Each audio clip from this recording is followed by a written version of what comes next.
Welcome back, everyone. On today's episode, we are going through blind spot monitoring on a Mark 7 Golf. What we'll do today, guys, instead of watching me blabber on, we'll get straight into the install and I'll discuss the installation and all the different aspects of it as you're watching the install. Thanks. This retrofit is identical on all VW MQB vehicles, that is, including Golfs, Passats, Tiguan's, and anything else that falls under the MQB family.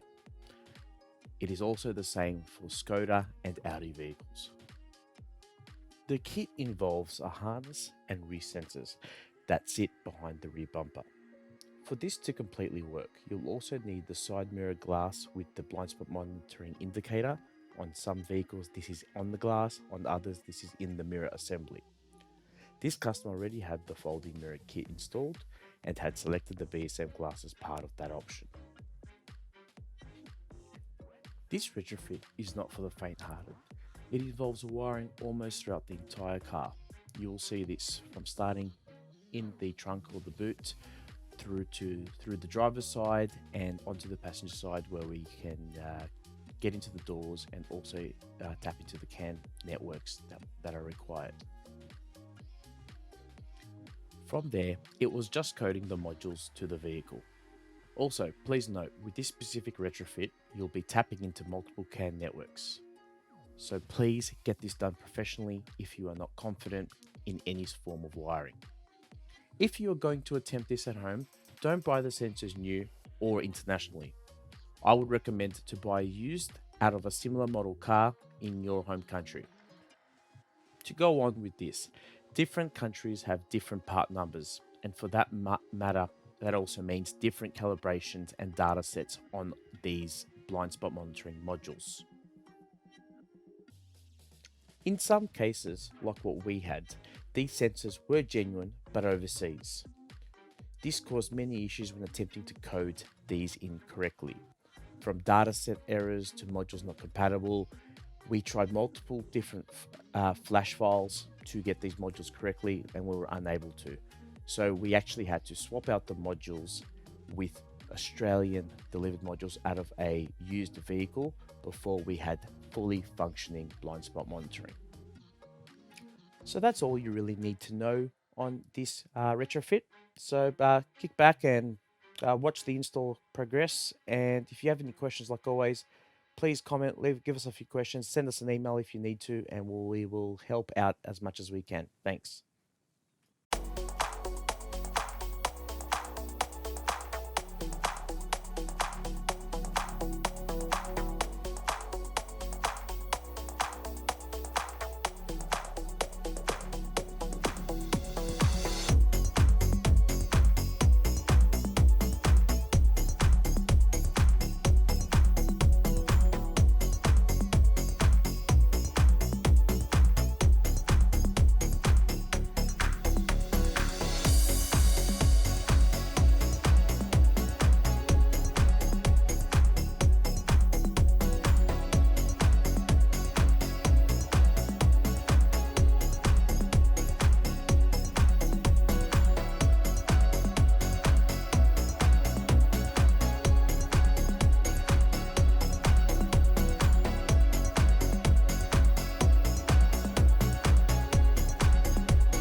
Apologies, this is the only shot I had. That is the CAN network there, along with the ground or the negative of the vehicle to the chassis, which is just under the CAN locations there on the left side of the vehicle.